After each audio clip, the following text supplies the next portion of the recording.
Hola nuevamente y bienvenidos y bienvenidas a otro episodio de Radio Areito, el podcast de fachadas. Hola Melissa Hola Oscar, y hola a todos. hola oyentes. En esta ocasión, en este episodio, tenemos un invitado, como invitado, mejor dicho, a Alan del Monte.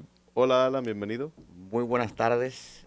¿Qué tal? ¿Cómo están todos por aquí? Muy bien, felices de tenerte aquí y vamos de una vez a hacer como Vamos al siempre, Para mambo. sí, no perder como, no tiempo. así como así, porque a veces damos un par de vueltas, pero vamos a hacer lo que siempre hacemos con nuestros invitados, que es pedirte que tú te presentes a nuestra audiencia como tú quieres que te conozcan. O sea, Ok, ok. ¿Quién es Alan? exacto. Bueno, Alan del Monte, ¿dónde empiezo? Podría empezar quizás cuando me fui del país hace unos años, ¿verdad? Cuando tenía 18 años salí del país, estudié fuera, regresé después de haber vivido en Yemen unos años, ¿verdad? Pasé por allá, llegué como a los 25. En Yemen. Wow. Estuve por ahí, sí, que te traje el libro, por cierto. Escribí un libro de esa experiencia porque pasé un tiempo ahí. Regresé, me casé, tuve 3 hijos, ¿verdad? Que tengo mi familia, muy orgulloso de ella. Y hace cinco años nos fuimos nuevamente fuera del país, nos fuimos a Guatemala, Costa Rica durante 5 años.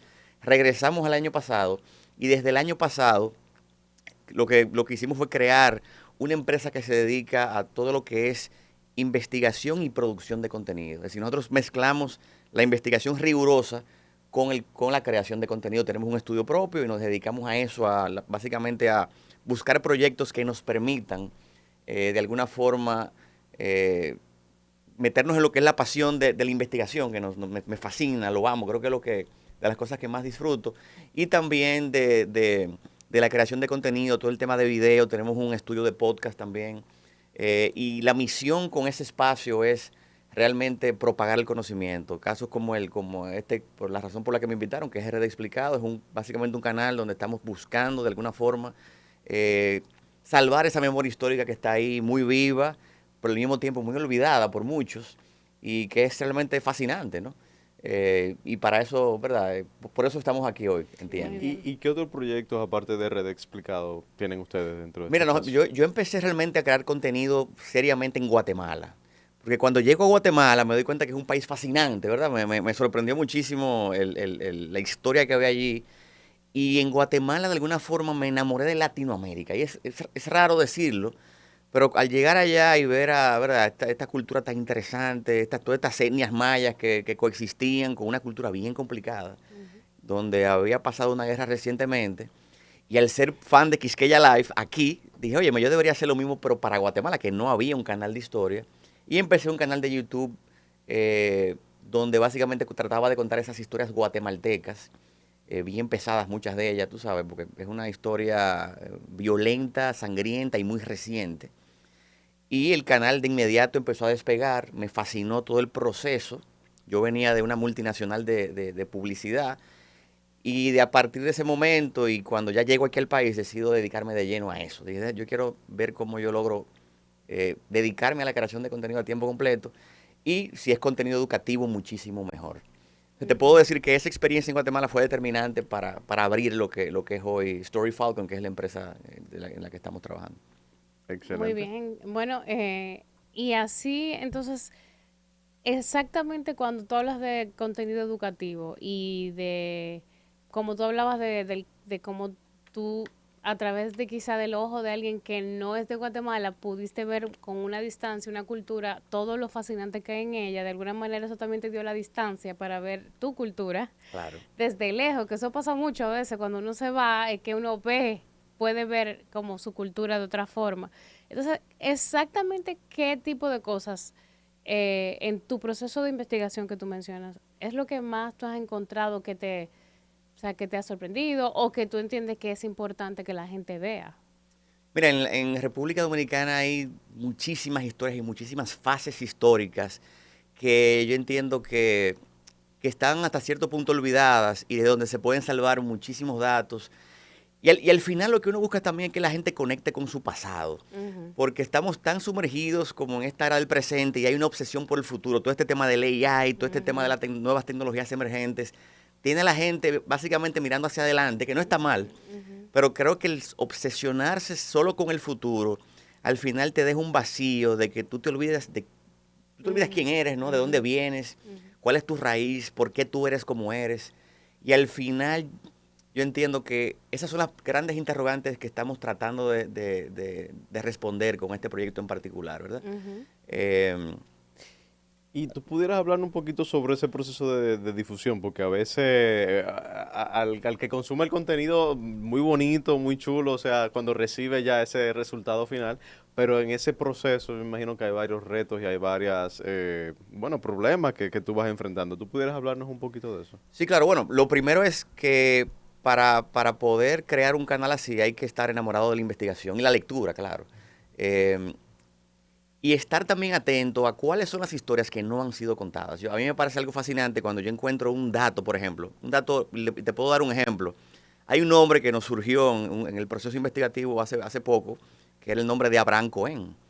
Y Abraham Cohen, después que nos pusimos a investigar, era un judío que había nacido en Jamaica, que había llegado a República Dominicana y que era el hombre más rico en ese momento, ¿no? En la época...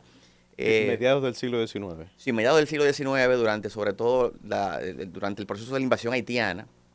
Él en ese momento era el hombre con más dinero y él es que financia, tú sabes, la independencia dominicana. Y es un hombre olvidado. Y cuando me puse a buscar en Instagram y en las plataformas de redes sociales quién había hablado de este señor, nos damos cuenta que nadie había hablado de Abraham Cohen. ¿Y motivado por qué exactamente? Básicamente era un tema económico. Lo de él era un tema económico, ya que había unos impuestos que el gobierno de la época le estaba tratando de alguna forma de imponer a la mala, y él no estaba contento con eso. Entonces él dijo, bueno, yo lo que voy a hacer es que voy a... La reforma fiscal de ese momento.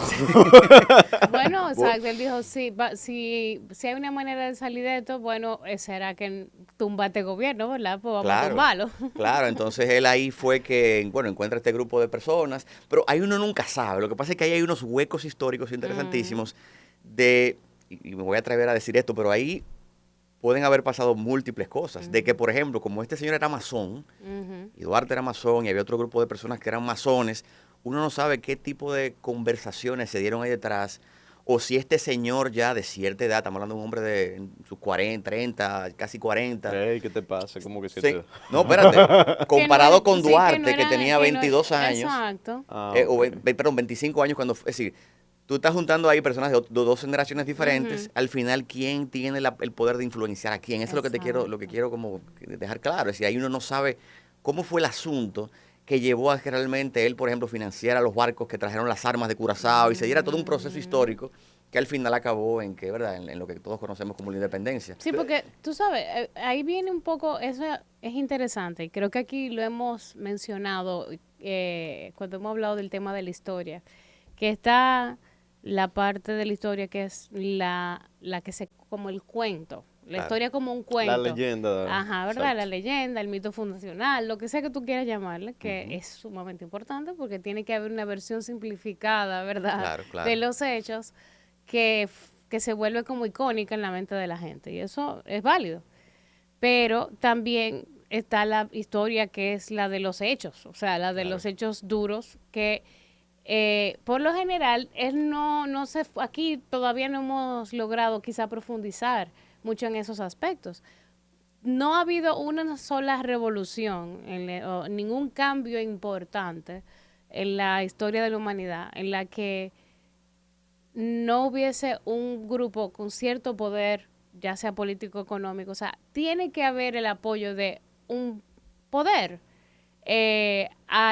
Incluso a las revoluciones que han sido más, como dicen, bottom up, o sea, las que han sido más que vienen del pueblo o que vienen en algún momento, el punto de quiebre, digamos, el punto donde esa revolución entonces realmente logra sus objetivos, por lo general, es cuando ya recibe un apoyo de una entidad política, de un país, de una persona con recursos económicos o de un grupo económico. Es así, o sea, eso es una parte importante y eso no le quita ningún mérito a nada. No, para nada, porque realmente había un grupo de gente inconforme con lo que había, pero siempre tiene que aparecer un mecenas, y alguien que te empuje a que esos recursos que hacían falta los ponga en la mesa y te diga, mira, esas armas ahora tú las puedes usar para cumplir tu objetivo. Bueno, y que Exactamente. también deja claro, ¿no? Un paréntesis ahí, de que la independencia había un grupo económico, o sea, por ejemplo, estaban los ganaderos, representados por la figura de Pedro Santana, que obviamente era un poder económico. Estaban, por ejemplo, también la familia de Duarte no era, vamos a decir, pobre, que se diga en ese contexto histórico, Ujú, sino que tenemos una familia Duarte, mandó a su hijo a Europa a ujú. estudiar, mandó a su hijo, volvió para acá y obviamente tenía una cierta posición económica. Entonces, sí, como efectivamente dice Melissa, hay un trasfondo económico que sustenta esa ideología, que ambos son válidos. Pero Ambos. lo que al final, lo que les quería resaltar era el hecho de que un hombre así debe conocerse, debemos saber quién fue. Sí, Oye, aunque él personalmente se dice que tenía unos intereses económicos, pero como quiera, fue un precursor, fue alguien que apoyó a que eso sucediera claro, y por ende debe ser recordado. sí. Y para tú buscar ese nombre da trabajo encontrarlo en Mm. en los libros, es decir, es un nombre que está como en la oscuridad. Y no sé si ha sido algo históricamente intencional, que sea algo que se ha dejado así, o si realmente es algo que alguna persona que simplemente pasó al olvido. Bueno, y Eh, también porque creo que la historia es un trabajo que se va construyendo. O sea, Claro, claro. nosotros conocemos muchísimos detalles y aspectos, por ejemplo, de otras culturas y civilizaciones porque tienen miles de años narrando, documentando, ellos mismos también mirando hacia atrás, haciendo investigación. Entonces, eso es un llamado, o sea, ese llamado de atención que tú sentiste, es porque hay que seguir. O sea, los libros que tenemos, las investigaciones que se han hecho, los autores que han hecho excelentes libros de historia que con los que contamos, que bueno, pero eso cada generación tiene que ir aportándole a esas capas de Claro, claro. información y a esos huecos que tú dices que quedan, Sí. irlos rellenando. Señores, piensen en lo siguiente. Eh, una dominicana ahora mismo está reescribiendo la historia de Egipto. Catalina Ok, Martín. o sea, de Egipto, que es una de las, ¿verdad? Todo el asunto de Cleopatra, que eran personajes sumamente centrales de la historia de ese lugar. Había un montón de cosas que se han empezado a descubrir y a entender hace 5, 10 años, no sé qué tiempo exactamente es que ella lleva, por una investigación que empezó por una intuición que ella tuvo. Es que a veces Y desde pensamos, aquí, Exacto, desde aquí, o sea, lo que quiero decir con eso, tú tuviste una inspiración en Guatemala, otra persona, y la idea es que realmente, fíjate qué interesante puede ser, que si tú te sientes con el llamado, tú realmente puedes aportar. En el momento en el que tú empiezas a investigar, tú vas a atar cabos que otro no ató. y no, no hay que irse al extremo de que tú tienes que irte a Egipto para Ujú, ser una profesional un profesional de arqueología. Y excelente si lo haces, si te quieres ir a Egipto o a Irak o a China, donde sea. Pero también acá hay ujú. muchas historias que contar. Yo diría que más acá, porque sobre todo lo cotidiano es muy fácil que se pierda. Pero volviendo de nuevo al trabajo que tú haces desde RD Explicado, ¿qué otras historias, aparte de la de Cohen, a ti te han fascinado? Que tú la has visto y tú has dicho como que wow. O no solamente historias, sino también hechos o lugares o características del país que tú la has visto y digo wow, pero ¿y esto? mira, hay una pregunta que yo sigo con ella muy a flor de piel y que continúo tratando de descubrir cuál es la respuesta, que es el tema de la identidad dominicana, que es un tema que a mí me fascina. Mm, Porque tú te vas, por ejemplo, a Centroamérica, te vas a, ¿verdad?, a las islas del Caribe y tú sientes que hay una división étnica entre los ciudadanos muy fuerte. Por ejemplo, en Guatemala tú ves que esos blancos europeos que son los que tienen el poder económico en la ciudad de Guatemala y los indígenas mayas que viven ahí, que coexisten, tienen una relación complicada. Mm. Y ese término guatemalteco de alguna forma no los amarra muy bien a todos. Es decir, yo soy Sutujil primero y guatemalteco segundo, ¿verdad? Ujú. Yo soy ¿verdad? Alguien que es de Alemania, que vino hace 100 años y después guatemalteco. Es decir, hay como una sensación de que eso de guatemalteco, por ejemplo, es algo todavía muy frágil. Y lo vemos también en muchos países. Fui a Jamaica y por ser blanco uno se siente como discriminado y es que hay unas heridas históricas pesadísimas. claro. Claro. Aquí ha pasado algo fascinante. Y obviamente esto ha sido quizás indagado por mucha gente, pero a mí me resulta sumamente interesante el hecho de que cuando tú dices dominicano, eso va primero que todo. Eh, Tú puedes ser negro, tú puedes ser blanco, tú puedes ser de donde sea, y si tú tienes una cierta cultura, una cierta forma de manejarte, ¿verdad? Y tú tienes unas ciertas características, eso de dominicano tiene más fuerza, y ojo, no digo que no existe el racismo y que existen muchas cosas que hay que seguir sanando, pero lo dominicano tiene mucho más peso que lo demás. Excepto el cibaeño, que a veces como que dice primero Santiago y después todo lo otro. Pero sí, tiene Pero, razón. por ejemplo, eso a mí me parece fascinante. ¿Cómo se construyó eso? Es decir, cómo yo le hago creer a un grupo de personas que esto es lo más importante. Y no solo cómo se construyó, sino cómo se sigue Y construyendo. cómo se sigue construyendo, claro. Porque lo que éramos dominicana hace 50 años no es dominicana hoy en día. Entonces, ¿cómo tú vas agregando nuevos elementos a medida que hay avances tecnológicos a esa identidad nacional? Sí, por otro lado, y yo voy aquí a quizá tirar un chin vamos a decir, de Sí, material sí. para debate, porque sí, yo creo que hay algunas razones por las cuales ha sido tan exitoso esa programación, digamos, de nuestra identidad cultural muy vinculada al nacionalismo. Claro. Que no es un dado. O sea, por ejemplo, como tú dices, la identidad cultural o la identidad de los grupos y las naciones no necesariamente está creada por medio de un concepto nacionalista. Y por eso es que muchas de esas poblaciones indígenas, en muchos lugares donde ha habido donde no se exterminaron completamente los indígenas o no desapareció casi por completo ese grupo étnico como sucedió aquí, entonces sí han luchado más por preservar su cultura, digamos, Claro. indígena, como población indígena. Nosotros, una de las cosas que pasó, para bien, para mal, pues fue Pasó. lo que pasó, pues esa población indígena, que era la que tenía un vínculo con la tierra, se desaparece en el tiempo, prácticamente, ¿verdad?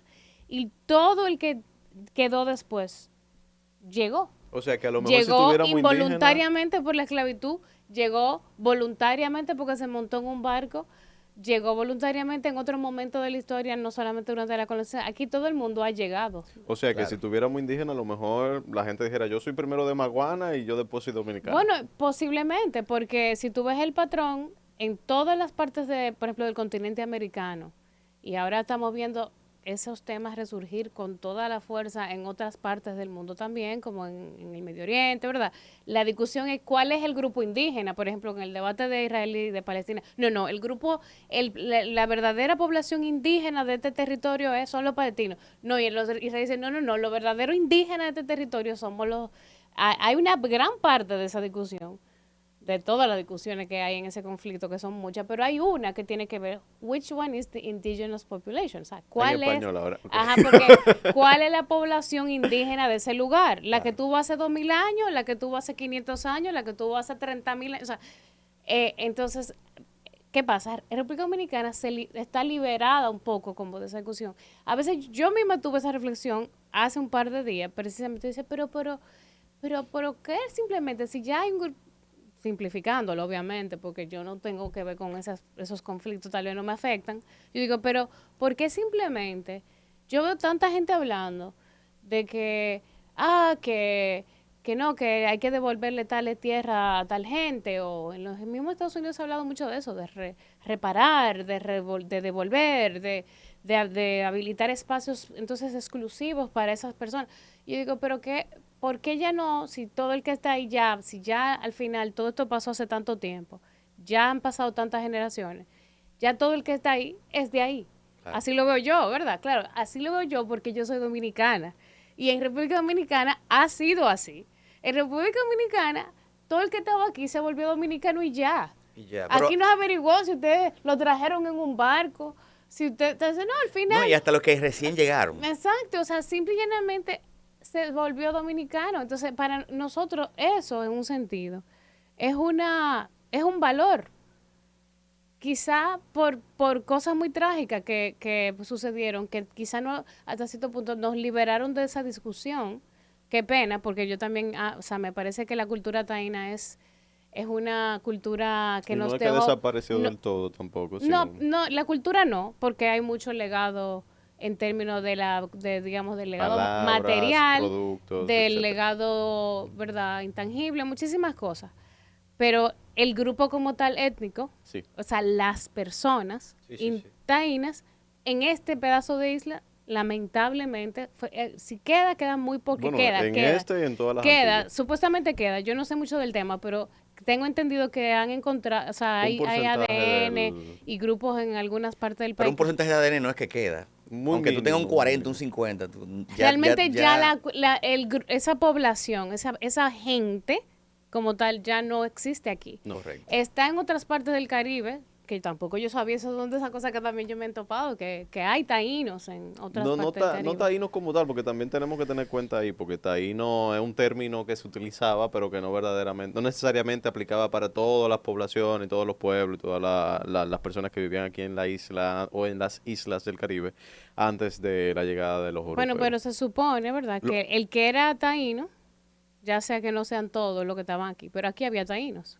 Y hay otras islas del Caribe donde también hubo taínos. Sí, Y taínos, hay. Ciguaya, Macorís, los Ujú. Catingo creo que se llama de, no me acuerdo, Dominica, si no me acuerdo. Si no Pero tú Ujú. incluso analizas, por ejemplo, las familias libanesas que llegaron hace Ujú. Sí, 80 años, 100 Ujú. años, Ujú. y van por una tercera generación, Ujú. menos 60 años, y tú ves esa tercera generación, y olvídate que no saben árabe, Ujú. son más dominicanos que tú y que yo y que cualquiera, Ujú. y aunque tengan apellidos árabes, bueno, está nuestro presidente, ¿no? Tiene su Ujú. apellido. mira, qué bueno que tú mencionas eso porque justamente ahí iba, que la identidad dominicana es a veces tan arropante y absorbente Absorbente. y dominante en muchos sentidos de que nosotros dominicanizamos muy rápido cosas que llegan aquí de afuera. Por ejemplo, el quipe, que si los sushi aplatanado, que hay una Ujú. marca ahí que ya le pone plátano maduro encima. Pero también yo siento que en ese sentido hay grupos que son dominicanos, que tienen generaciones siendo dominicanos, que no se sienten bueno, no sé si no se sienten integrados, pero yo siento que a veces no lo tomamos en cuenta al momento que hablamos de identidad. Por ejemplo, los dominicanos que son descendientes, perdóname, de chino, de japoneses o de húngaro, que son grupos que tienen generaciones viviendo acá, pero que no lo decimos los dominicanos, decimos, el chino aquel. Sí, sí, sí. Y creo que más por temas de ellos que nuestros, porque hay culturas también que tratan de mantenerse muy sellados del Ujú. ambiente donde llegan, y creo que las culturas asiáticas tienden a ser un poquito más cerradas. Incluso tratan de que sus hijos no se casen con los locales, sino que se casen Ujú. con... También es muy Y cierto. creo, Bueno, y y creo que que más por culpa de ellos que por el tema dominicano. sí, o sea, al final yo creo que hay algo de eso, definitivamente, y ya bueno, si ya desde fuera ve, bueno, ese grupo siempre se mantiene así, pues ese grupo siempre se mantiene así. Y también y todo, yo creo que eso también tiene un valor. Cuando las comunidades que llegan a un lugar tratan de preservar la identidad de su comunidad de origen, aportan a la diversidad de un lugar. Claro. Y uno aprende, entonces ya esa presencia y ahí aporta algo nuevo Sí. y abre como o sea, nuevas ideas, hace que la gente empiece a valorar esa cultura y por eso, por un lado, ¿verdad? Yo sé, hay un asunto ahí que quizás no se mezclan muchos, pero sí la gente lo aprecia. O sea, y de repente ya eh, el tema, por ejemplo, de las comunidades chinas es conocido a nivel mundial, que siempre se establece un barrio chino. El barrio chino ya es un feature, o sea, una ciudad que tiene un barrio chino, entonces es una ciudad cosmopolita, ¿entiendes? O sea, el tú tienes tu barrio chino indica que entonces tú eres un lugar que está creciendo, Que atrae inmigrantes. entonces Claro. es interesante por el tema de las identidades. Ahora, definitivamente lo de la identidad dominicana, yo sí creo que, eh, por otro lado, como decíamos, sí, o sea, hay más que el nacionalismo, o sea, y a veces, como decía Oscar, el nacionalismo es muy potente en unificar, pero también a veces en excluir, como tú decías.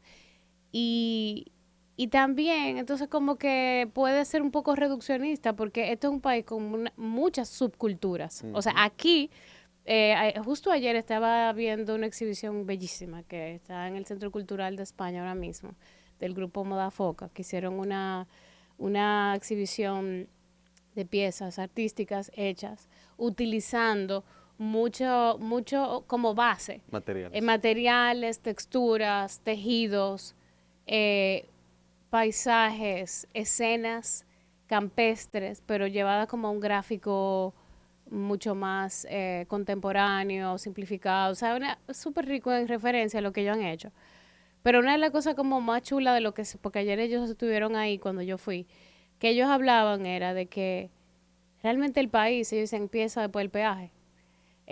Esa diversidad cultural tan grande que hay en las diferentes regiones de la República Dominicana, por ejemplo, a veces se pierde un poco en los clichés de la identidad dominicana, como que, la pelota, el merengue, pero aquí se bailan más cosas. Se no Aquí, olvida que en Moca juegan fútbol, de sí, una larga tradición. sí, o sea, lo que quiero decir con eso es que hay como muchos detalles y mucha diversidad dentro de nuestra cultura que ojalá que se vayan también como que Potencializando, y no incluyendo, integrando como a que un dominicano puede ser de muchas formas.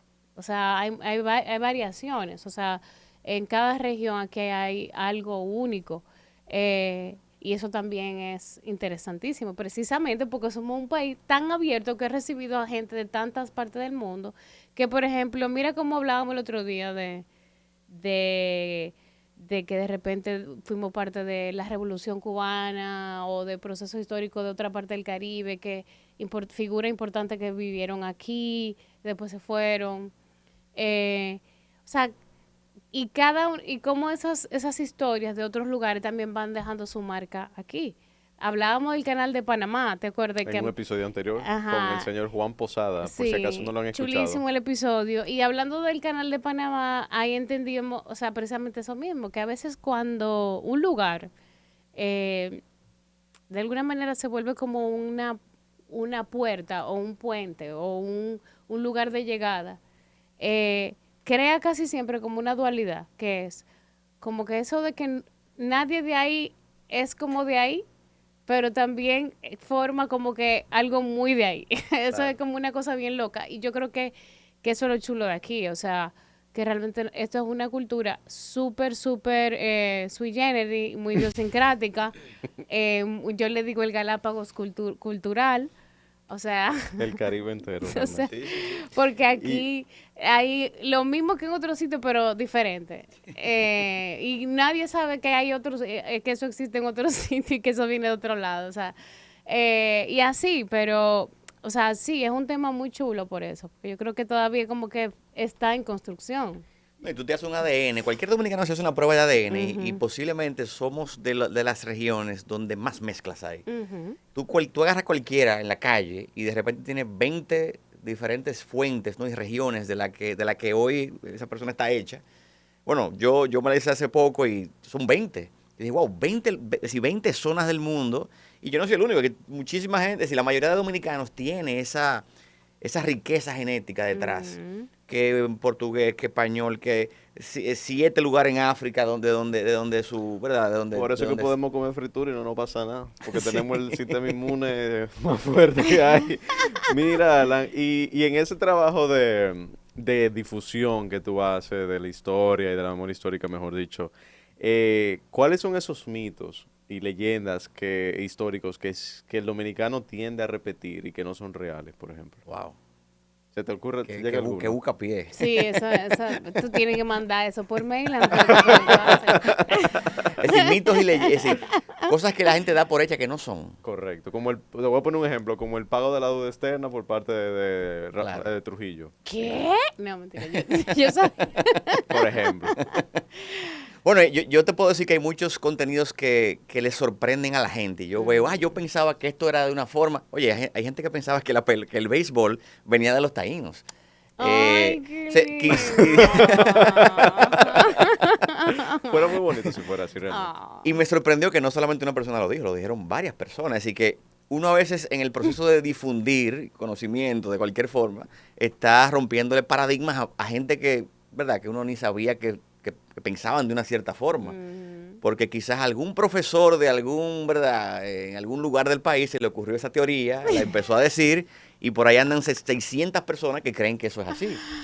Entonces yo creo que ese proceso se da en cada video, y aunque sea con cosas pequeñas que van como calibrando, yo creo que este trabajo de difundir este tipo de cosas, la gente empieza a recalibrar la historia Y decía, pues espérate, entonces si esto es así, por lo otro debe ser de esta forma, ¿no? Ujú. O si Trujillo era de esta forma, entonces hace sentido lo que me dijo fulano. Entonces van realmente como colocándole más piezas al rompecabezas histórico que tienen, ¿no? En la cabeza y lo van nutriendo. ¿Y no te ha pasado, por ejemplo, que personas han utilizado el contenido que tú difundes como para justificar, qué sé yo? A nosotros nos pasa mucho que, por ejemplo, publicamos un edificio que se construyó durante la dictadura y no falta el que escribe que aquí cuando la dictadura todo era mejor, no robaban, todo estaba Ah, más sí, sí, limpio, sí. todo estaba mejor y todo, o sea, esa romantización del pasado. ¿Te ha Oye, hablemos pasado? claro, la representación de Trujillo. Bueno, Aquí hay exacto, una sobre todo. cantidad de Trujillo lovers en este país que mete miedo. Es Yo no decir, entiendo. gente que se han enfocado en lo positivo, porque realmente hay que decirlo, en esos 30 años hubo mucho desarrollo en ciertos aspectos, Ujú. y ellos por enfocarse solo ahí dejan de lado una cantidad de horrores y, ¿verdad? Ujú. Cosas que también fueron parte de la época que de alguna forma lo justifican porque creen que esto fue más importante, ¿no? Ujú. Y eso para mí es peligrosísimo, porque desde que tú Claro. empiezas a meterle ese aire romántico a una era que fue pesada, complicada, Que probablemente donde... mucha de esa gente ni aguantarían Ni 2 semanas. No, es lo minutos. que te digo. Es lo que te digo, es como el que romanticismo el que romantiza el comunismo, por ejemplo, desde aquí, que está viviendo Ajá, aquí, que claro. está, no, Ajá, porque defendiendo algo que no conoce en claro. carne propia. Exacto. Creo que pasa lo mismo con Trujillo y creo que hay cada vez más de eso. Creo que hay una ultraderecha aquí en República Dominicana, sobre todo ahora con el tema haitiano, que tiene una serie de valores y parte de esos Ujú. valores es el tema Trujillo, como que de alguna forma celebrarlo. Claro, Y porque y ahí era que yo estaba tratando ahorita de De ir. llegar. Ajá, yo no, tú me estás empujando. yo me alegro que lo dijera tú, porque Porque eventualmente vamos a terminar hablando de esto no, como o quiera. sea, de que vamos a estar claros, o sea, lamentablemente hay una parte de esa construcción de nuestra identidad que siempre ha sido en contraste con que no somos haitianos. Para nosotros, que de nuevo ahí voy con lo del Galápagos, la mayoría de las independencias en otras partes del continente fueron independencias de del poder colonizador español. Entonces, nosotros nos independizamos de la primera nación que se independizó de la colonia y que su justificación para unificar la isla, usted puede estar en total desacuerdo con ella o no, no era un ímpetu colonizador el de Haití. Era un ímpetu Defensivo. no, y un ímpetu de establecimiento de una república, de una entidad unificada, de un poder político, lo que fuera que tú quieras llamarle. Pero digamos que su rol o su enfoque no fue colonizante. O sea, la idea no era colonizar el lado dominicano, era unificar para bien, para mal, mal hecho, bien manejado, como usted quiera. Pero nosotros nos independizamos de Haití. Y eso, en mi opinión, creó uno de los pilares de la identidad dominicana, que no somos haitianos. O sea, por la razón que nos volvimos República Dominicana, fue en gran parte para no ser Haití.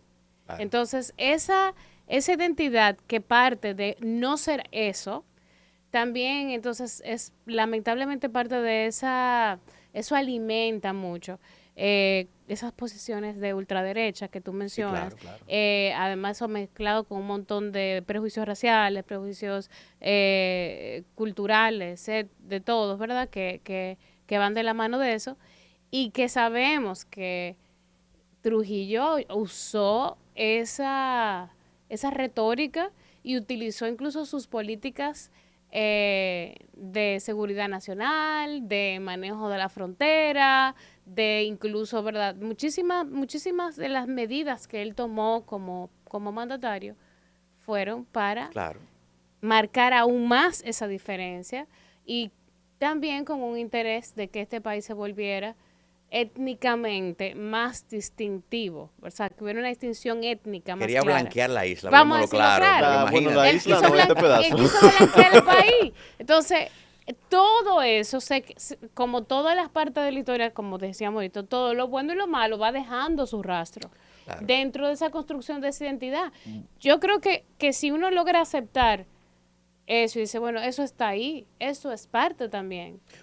Yo, Y con eso, ¿qué hacemos? yo voy a contradecir lo que tú dijiste, que es Ujú. lo de la construcción de la identidad nacional en oposición a la identidad haitiana o Ujú, Haití. ujú.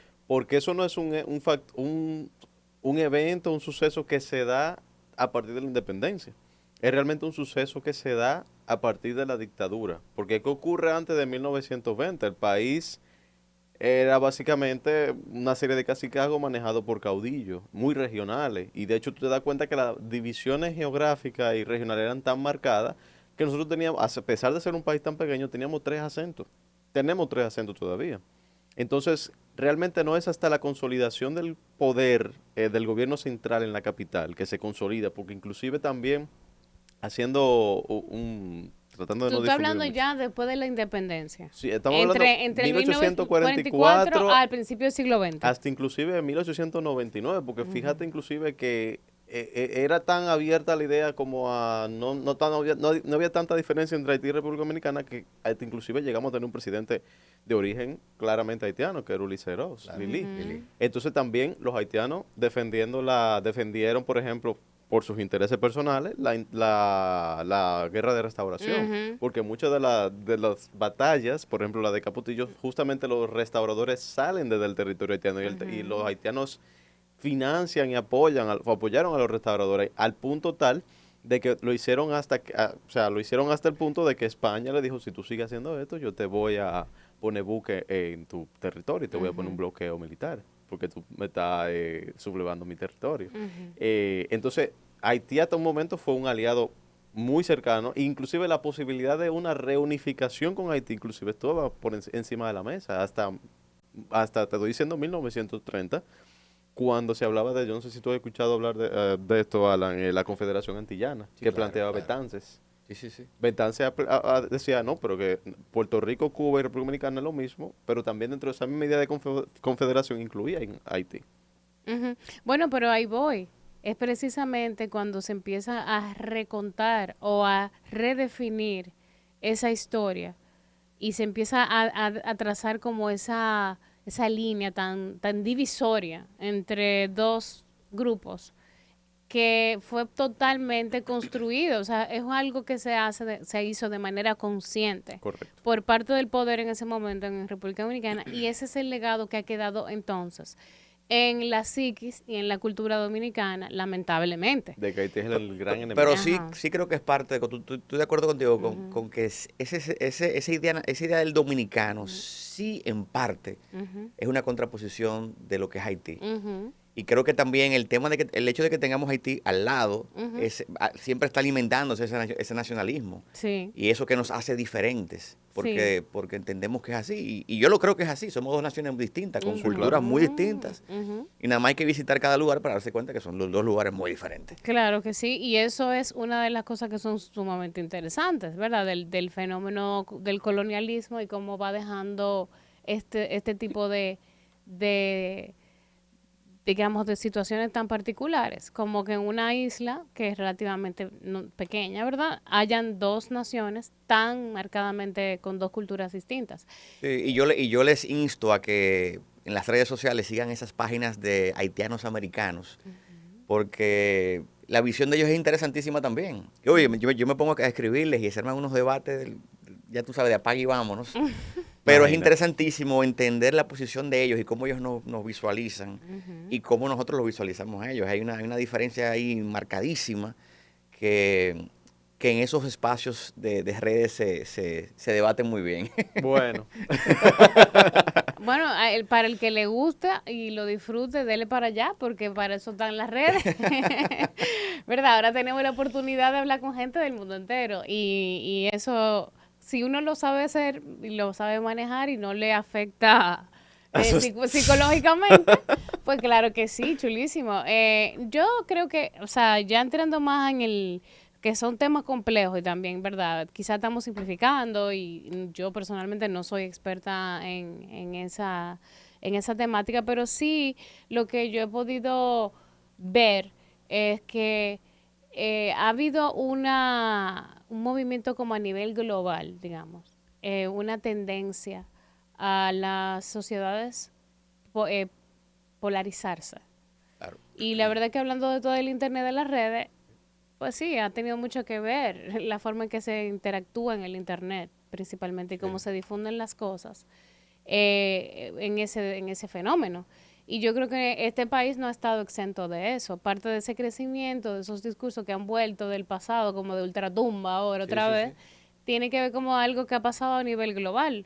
Si vemos Europa, Estados Unidos, se ha abierto de nuevo temas que se pensaban que eso eran cosas del pasado, que eso no iba a volver a pasar, que no se iba a volver a hablar de eso. Y de repente, Y aquí estamos en el 2024. En lo otra mismo, en vez la Guerra teniendo, Fría, ajá, en- y muchísimos gobiernos de derecha ahora en Europa.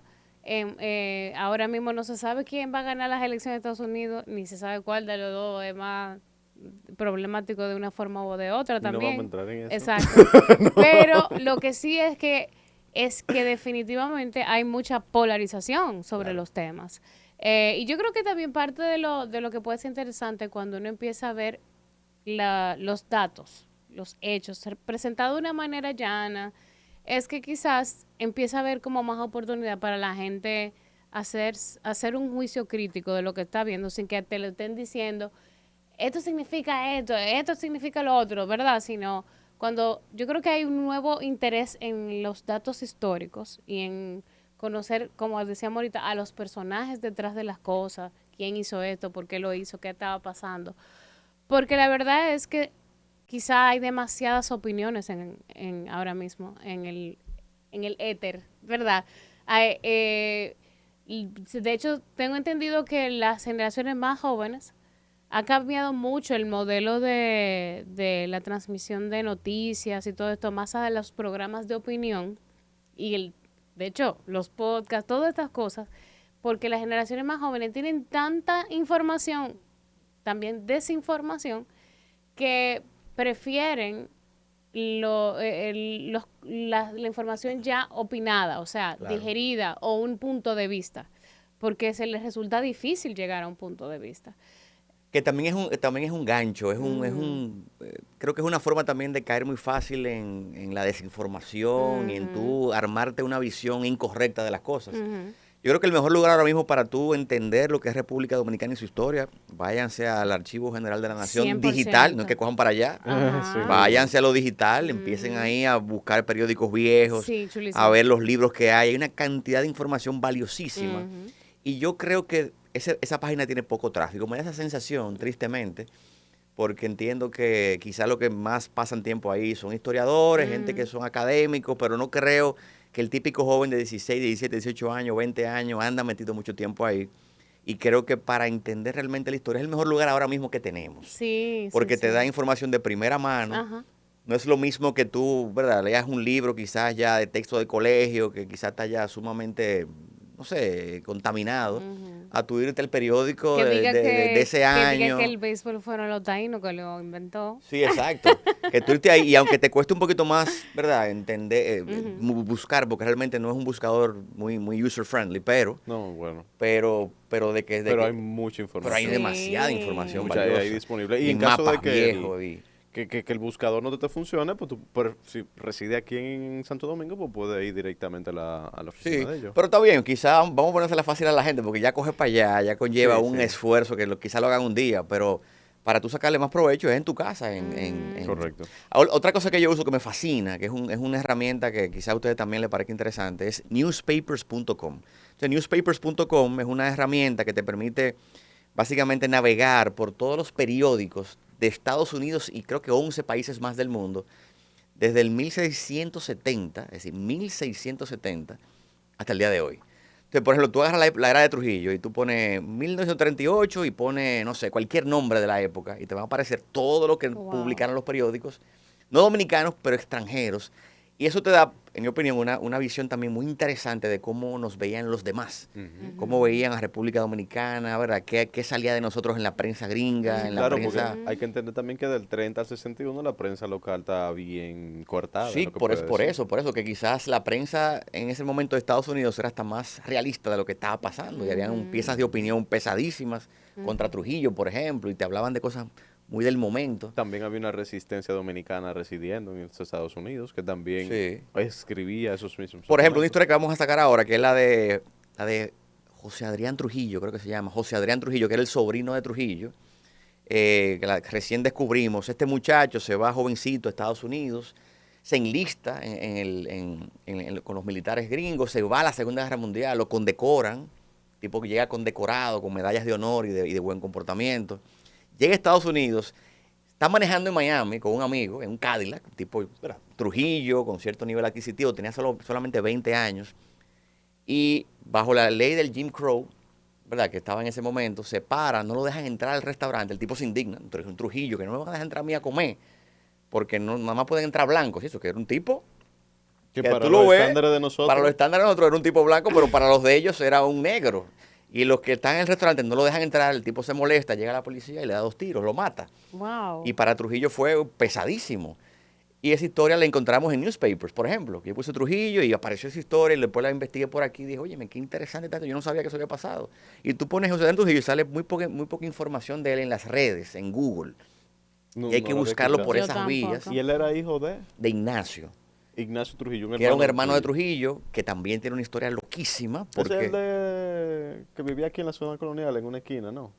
no sé, yo lo que sé es que era un tipo que era esquizofrénico, lo primero. Exacto, él tuvo un hermano Ah, que... bueno, pero que lo colocaron en una posición de poder muy alta, creo que jefe de la Armada. Algo le Virgen. dieron un poder y el tipo se volvió loco, ¿no? El No, claro. tipo... Bueno, no, pues, la persona ya tenía probablemente temas de salud mental No, sí, y no, no fue, terminó... no, y no lo fue que se volvió loco durante, no, fue que tenía problemas mentales y Y lo entonces, pone en una obviamente, la posición de forma en poder. que ejerce su poder es dentro del esquema de su problema que ella tenía. Correcto, y en una incluso creo que asesina a 17 personas en una redada que hicieron y Dios Trujillo ahí lo mío. saca. Y bueno, ese era el hijo de él, de ese señor, que se Wow, fue a pero qué Estados trágico Unidos. esa rama en la familia Trujillo.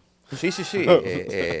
Y no, y es complicadísima. El destino de los Trujillo ha sido bien triste, ¿no? Sobre todo también después que él murió. Pero bueno, lo que te quería decir es que son informaciones que, por ejemplo, aparecen ya en lugares especializados, como newspapers, que tú pagas $60 por 6 meses y tú te da vida ahí. Tiene El que le acceso a- gusta eso, Chulísimo. tú pierdes la noción No, del y tú tiempo. sabes que tú estás mencionando algo que es realmente muy importante y más en estos tiempos, como tú dices, es ir a las fuentes primarias. Claro. Cuando yo tuve mi breve stint de profesora de historia en el colegio, que lo he hecho, una de las cosas que yo motivaba a los chicos que le di clase, que eran en ese momento eran estudiantes de 13 años, 14, era que yo les decía, no veamos solamente lo que dice la narrativa del hecho. ¿Qué tal si vemos, literalmente, pues si vamos a hablar de la declaración de los derechos Del hombre de la de los revolución. derechos de la Revolución Francesa? Vamos a ver qué dice eso. Vamos a ver el documento como tal y vamos a tratar de entender lo que dice ahí literalmente. Claro. Vamos a ver pinturas hechas en ese momento. ¿Por qué lo pintaron de tal forma? ¿Qué lugar estamos viendo ahí? ¿Cómo se construyeron los palacios? ¿Quiénes lo hicieron y por qué lo hicieron de esa forma? Como tratar de ir a entender las cosas, no desde los datos, las fechas, que cronológicamente, sino un poco como adentrarse en digamos, como la evidencia material. Claro. Y que lo grande es, partiendo de tu punto, Ujú. hace 10 años quizás eso no lo podíamos hacer, porque Ujú. nada Ujú. estaba muy al alcance. Ujú. Y creo que es la gran, ¿verdad?, la gran revolución cognitiva que nos ha permitido el Internet. De que ahora 100%. esas cosas no están en un lugar por allá que tú tienes que trasladarte y que quizás tú no tengas ni siquiera acceso, sino que está a ley de un clic y de un interés No, tuyo. señora, tú puedes agarrar el muñequito de Google Earth y de Google Maps y tirarlo en cualquier monumento, calle, de cualquier lugar y tú tener una vista 100% o sea, panorámica de un lugar sin haber nunca ido. Y yo sé que obviamente no es igual que estar físicamente, pero si uno se pone a pensar en el nivel de inmersividad que uno puede tener, Claro. es increíble. Alan, ¿qué opinión te despierta el argumento de que mucha gente dicen de que la historia la escriben los vencedores? Yo creo que sí, claro que sí, totalmente. ¿Tú Eh, entiendes que eso descalifica o sea, el valor de la historia? Es que yo creo que la historia siempre tiene un grado de interpretación. Y ese grado de interpretación, que es grande, es un espacio amplio, donde quizá los hechos tú lo enfocas de una forma o de otra, dependiendo de lo que te convenga. Yo creo que al final El vencedor, obviamente, es el que va a poder tomar esa decisión. Y esa decisión es lo que te marca esa interpretación a futuro durante cientos de años quizás. Y a veces tiene que venir alguien y decir, no, espérate, esto no es así. Y de alguna forma tratar de luchar contra ese status quo. Pero definitivamente. Y eso lo viví mucho, más que aquí lo viví mucho en Guatemala, donde, ¿verdad?, la historia había sido contado para favorecer a los que tenían el poder económico. Y mucha gente te dice, ¿de qué fuente tú sacaste esa información? Ah, no, ese tipo está contaminado por ese grupo que incluso le pagaron para que escribiera la historia de esa forma. Y es la que se da en los colegios, es la que le enseñan a la gente en las universidades. Entonces tú ves que hay unos poderes económicos que influyen para que la historia sea contada de cierta forma. Y en ese caso, ¿qué opiniones te despiertan el que, por ejemplo, tengamos una calle, no es, esto no es una capicúa, como dice Carmen Ortega, esto no es una La Lincoln, capicúa? una Churchill. Bueno, yo me iba a ir a un ejemplo un poquito más fuerte, que es que tenemos una Manuel de Jesús Troncoso, por ejemplo, en Piantina, aquí en Santo Domingo, siendo Manuel de Jesús Troncoso uno de los presidentes durante la época de la dictadura. Claro. O sea, Sí, ahí habría que analizar bien, ¿verdad? ¿Qué motivó a que eso se diera en ese momento? Quizás quizá el tipo vivía ahí, quizás era algún familiar quería. ¿Qué teclas tuvieron que mover a nivel de influencia para que eso pasara? Bueno, uno de mis colaboradores hoy me dijo, acá, ¿por qué Pedro Santana? Como que hay lugares que se llaman Pedro Santana. hay varios lugares. Varios lugares. Entonces, ¿por qué, por ejemplo, a Trujillo lo hemos borrado del mapa de los nombres de este país? Y es una figura tan polémica. O al mismo Lili, que hay una calle que O se al llama mismo Lili Lili. en Villa Duarte. Claro, que porque ese tipo de personas sí pueden tener el derecho de tener una calle bajo Parece su que fue nombre. hace tanto ya que... Bueno, pero a ver, ahí vamos porque también tenemos que entender, ustedes saben que ha habido una de las grandes cosas que están pasando ahora mismo es que ha habido un choque de paradigmas muy grande en cuanto precisamente a la interpretación histórica de las cosas. Claro. O sea, muchos de los grandes conflictos que estamos viendo a nivel global es porque hay gente que está leyendo una cosa de una manera y otra que la está leyendo de otra, la misma cosa. ¿Que la estatua de Colón qué? Bueno, eso es una de esas discusiones siempre que aquí ha surgido. Yo creo que ya deberíamos ponernos como Sí, ya está un poco quemado, en verdad. pueden hacer un juego de shots de que cada vez que en un episodio mencionemos eso. No, pero Aunque nadie lo ha explicado muy bien eso, pero bueno, sigue. el tema está en que, por ejemplo, estamos viendo ahora gente que dice, no, sí, la historia está escrita por lo que estaba, el white supremacism, por ejemplo, o fueron nada más los hombres los que escribieron la historia, entonces las mujeres están borradas, entonces hay que volver para atrás y ahora hay que revisarlo Los todo. negros, los indígenas. Entonces, sí, es verdad, totalmente cierto en un sentido, es verdad que muchas historias y muchos personajes se vieron excluidos de las narrativas principales por haber sido parte de grupos excluidos. Y es cierto que es importante rescatar muchas cosas que están ahí y que deben saberse también, por esas razones. Pero también, por otro lado, eso va creando como, entonces, una posibilidad de tú crear como toda una historia alterna, al punto de que se vuelve otra vez una falacia. Por ejemplo, yo no sé si ustedes supieron de un escándalo, estoy hablando mucho de Egipto, pero de que hubo una controversia porque hicieron una serie donde Cleopatra era afroamericana. Qué fuerte. Perdón que me ría, pero es que, o sea, ese para mí es el colmo de llevar las cosas al extremo. Bueno, por lo menos no lo pusieron hombre. Supongo. Eso sí, Bueno, eso es interesante con yo Marco no Antonio. descarto nada ya. Yo no descarto nada, pero lo que sí te quiero decir es que, o sea, ¿de dónde puede llegar eso, no? Que yo no descarto que Cleopatra. Bueno, Mira. nada, el punto es que lo que quiero decir es que A lo absurdo, básicamente. vemos los extremos, porque es cierto que debe haber una revisión cuando se sabe que en un momento dado, por X o Y cultura, por X o Y razón, pudo haber sido quedarse algo como oscuro o marginado. Y sumando a tu punto también, el hecho de que estamos siendo jueces de la historia Ujú. en un momento, ¿verdad? Muchísimos, cientos de años después o Exacto. décadas después, donde ya el contexto, los nuances, ¿verdad? Los Exacto, detalles del contexto exacto. no los tenemos, porque no Exacto. entendemos, por ejemplo, un Pedro Santana por qué tomó la decisión X, Y, Z, ¿verdad? Y hoy en día lo estamos juzgando desde un punto que es imposible para nosotros entender su razón, Y ¿no? En el aún fue- momento. Y quizás en ese momento era una razón válida. Sí. Y una razón que quizás si hubiéramos estado ahí lo hubiéramos defendido No, Traidor, 100%. No, pero No, espérate, no, no. vamos, mira, oye, Yo creo que, no, yo cogí que hice el mal ejemplo, pero No, no, eso es un buen juzgarlo ejemplo. a 250 años después, exacto. quizás Lo que es es complicado. un buen ejemplo, no porque tal vez hasta en ese momento tuviera estado en desacuerdo con su posición, como mucha gente la estuvo en su Claro. momento allá, en aquel momento. Pero lo que yo digo es, yo prefiero conocer los hechos y las personas y recordarlas también, tal cuales fueron, y no estar con esa borradera. Yo sí creo en que el sitial, que yo resalto, que yo no resalto, que yo vanaglorio, que yo no vanaglorio, bueno, eso es otra cosa. Pero de borrar, borrar, no. O sea, nosotros tenemos que recordar todo lo que ha pasado. Claro, bueno o Y, malo. exacto, y a todas las Totalmente. personas que participaron ahí. Ponerle el nombre a una calle es un gesto que por lo general se asocia con, ¿verdad? Es un Conmemorar. gesto, es una conmemoración y es un gesto donde se trata de resaltar la figura. Entonces, sí, es una buena pregunta. Si hay una figura negativa en nuestra historia, ¿por qué la estamos resaltando?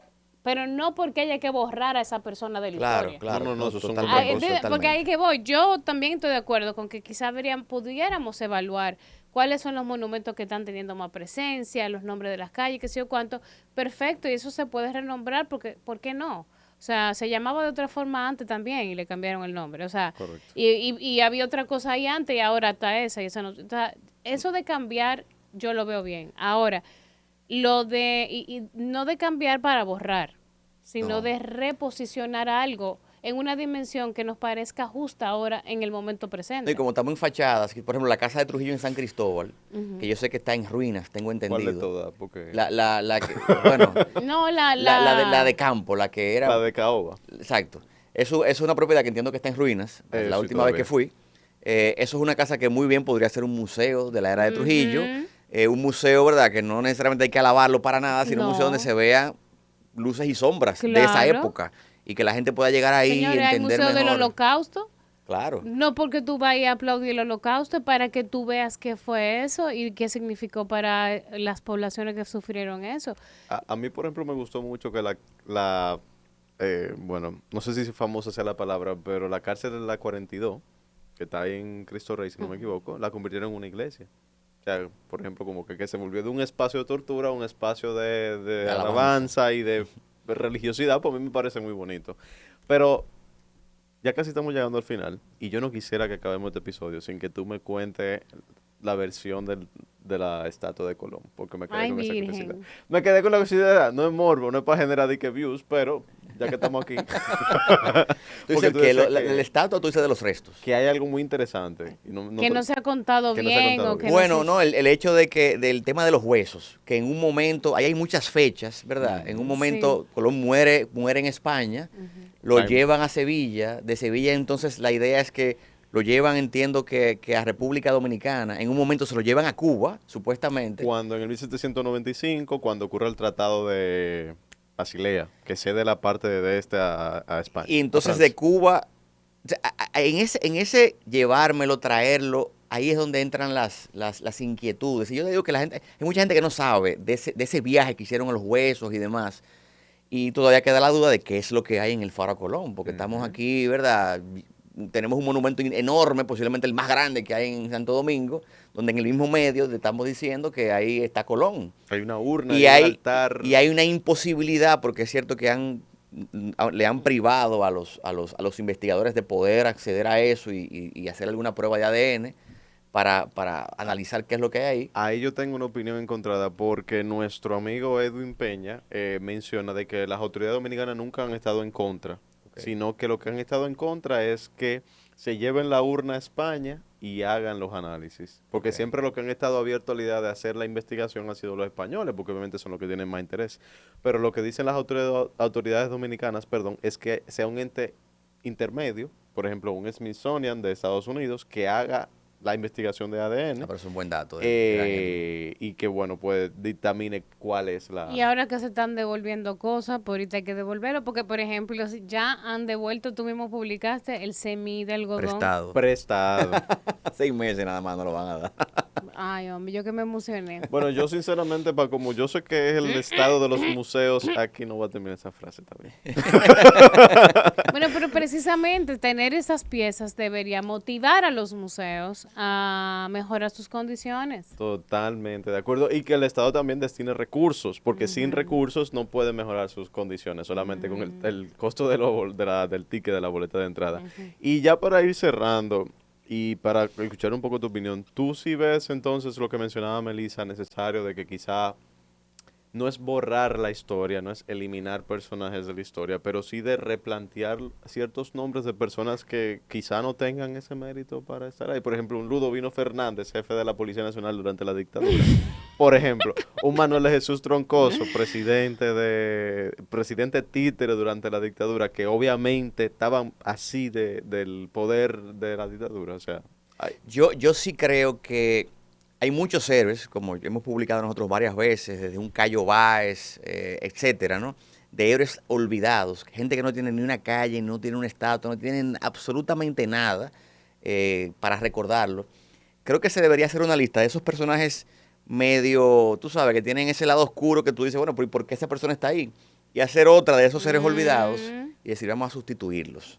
Y eso nos encargamos de recordarlos de otra forma, pero que haya una calle que se llame Cayo Báez, de que haya, ¿verdad?, una avenida que tenga otro nombre. sin mencionar las avenidas que tienen nombre de todos los héroes extranjeros, menos los de aquí. Eso es ya otro tema. Correcto. Ya ese es otro tema. Yo creo que debemos rescatar esos héroes olvidados de República Dominicana y conocer sus historias, Claro. porque muchos atravesaron crujías para defender esto y nadie le ha puesto asunto a esa gente. ¿Y tú consideras que la nomenclatura de los espacios públicos y los edificios públicos es la vía correcta para eso?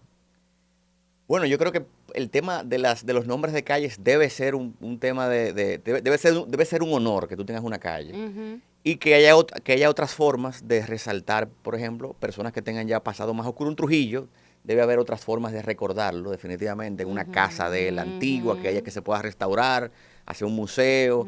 Bueno, del mismo lugar ahí en la 30 de Mayo donde fue asesinado, que eso siga ahí, quizás hacerlo un poquito más vistoso, porque por ahí yo nunca he visto a nadie viendo eso parado ahí. Yo nunca paso por ahí muchísimo. Sí. No, la misma vía Nunca. no te ayuda tampoco. La vía no te ayuda, quizás para hacer un parqueo. Hace hasta calor porque ni palma hay. Por eso. Hacer quizás poner más imágenes del momento, de lo que Sí. sucedió, es decir, revivir eso un poco más y meterle un poquito más de detalle. Ponerle quizá una tarja que explique que detalladamente qué es ese monumento. Sí, porque también recordemos que hasta no hace tanto, eso es una historia muy reciente.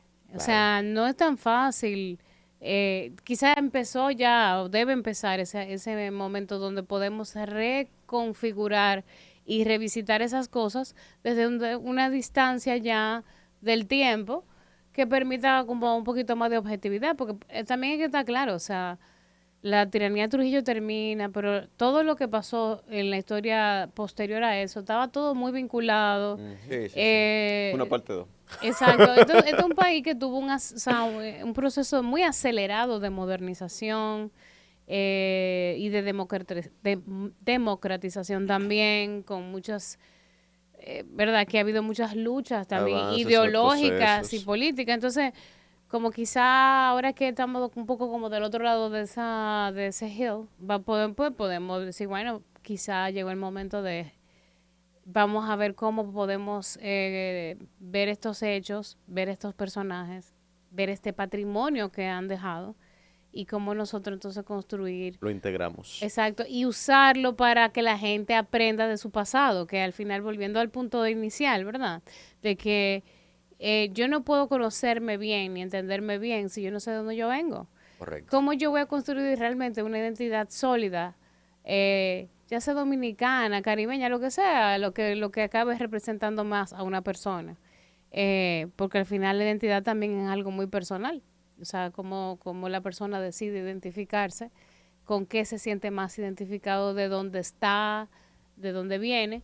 Pero si no lo conoce, no puede hacer eso. Entonces, Claro. Y de que celebremos ese legado africano, ese legado español, Sí. ese legado Indígena. indígena. Libanés, chino, japonés en Constanza. Mira, y aprovechando ese mensaje que nos deja Melissa, yo quisiera que tú también nos digas, ¿qué lecciones tú crees que guarda, mejor dicho, la historia dominicana para nuestro presente y nuestro futuro. ¿Qué lecciones guarda? Ujú. Mira, yo creo que volviendo al mismo eje que ha movido esta entrevista, creo que al final, lo importante es que todo dominicano pueda conocer su historia y que tengamos todos ese software, esa pieza de software adicional, que cuando tú andas en la calle y tú ves un monumento, tú sepas exactamente qué pasó y por qué está ahí. Que tú cuando veas una fachada, por ejemplo, tú puedas también entender más o menos cuándo ¿verdad? Cuándo se creó eso, por qué está ahí, por qué la han conservado hasta el día de hoy. Cuando tú andas en una zona colonial, tú tengas ese conocimiento.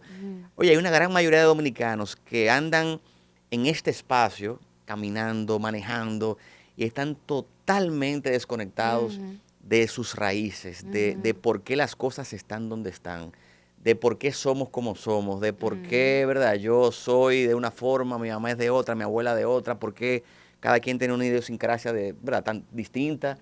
Y yo creo que eso hay que reconectarlo, porque entiendo que eso nos va a dar mejor dirección, ¿verdad? Para caminar hacia el futuro. Si mientras mejor conozcamos el pasado, mejor podemos entender y saber hacia dónde dirigirnos. Y con esas palabras, yo creo que podemos cerrar este episodio. Melissa, ¿qué tú opinas? Sí, sí, sí, chulísimo como siempre y de verdad que muchísimas gracias por Gracias a participar. ustedes, sigan con este espacio precioso aquí. Ay, sí, de verdad que ya tú sabes, siempre lo digo con toda sinceridad, estas siempre este es el inicio de una conversación más larga Totalmente. que debe seguir. Tenemos que hablar de tu pasado en Yemen. Sí, hey, es donde Chandler se fue sin querer en Friends. Wow, esa es la única referencia que Siempre vuelve te y la vuelve. dicen, siempre Sí. te la dicen, seguro. Pero bueno, sí, sería interesante conocer un poco más también como de cómo esas experiencias Te han moldeado. han moldeado. Y el trabajo que tú haces hoy en Y día. de nuevo, que quizá pueden motivar también a los más jóvenes Ahí se para Yemen. no, y a viajar. O sea, a ver los viajes como oportunidad de autoconocimiento también. Totalmente. Excelente. Bueno, pues a ustedes que nos están escuchando, jóvenes o no, y si se han quedado hasta este punto es porque les interesa este contenido. Así que, por favor, para que continuemos con el contenido que venimos haciendo, ya este vendría siendo el episodio yo no sé ni cuál, porque Tenemos que contarlos. hay que Para contarlos. hacer una celebración. Totalmente. Cuando lleguemos al número, ¿cuál, Melissa? Bueno, hay que primero hay que saber cuánto 100. hay. No, pero no, definitivamente agradecerles y pedirles también, sobre todo, que nos apoyen con la difusión de este contenido. Por favor, por favor, por favor. Eso es crucial para la sostenibilidad de este espacio, que para nosotros es muy valioso y entendemos que también para ustedes si llegaron ya a este punto de la conversación. Así que no olviden, por favor, suscribirse si no lo han hecho, compartirlo, mandarlos por los grupos de WhatsApp, darle like, evaluarlo, de todo. Todos los botones que ustedes vean por ahí, púnchenlo. Campanita y demás en Instagram, Spotify y en YouTube. Correctamente por el momento. Así que nada, hasta una próxima ocasión. Adiós, Melissa. Adiós, Chao, Alan. chao a Oscar, todos. adiós. Bye.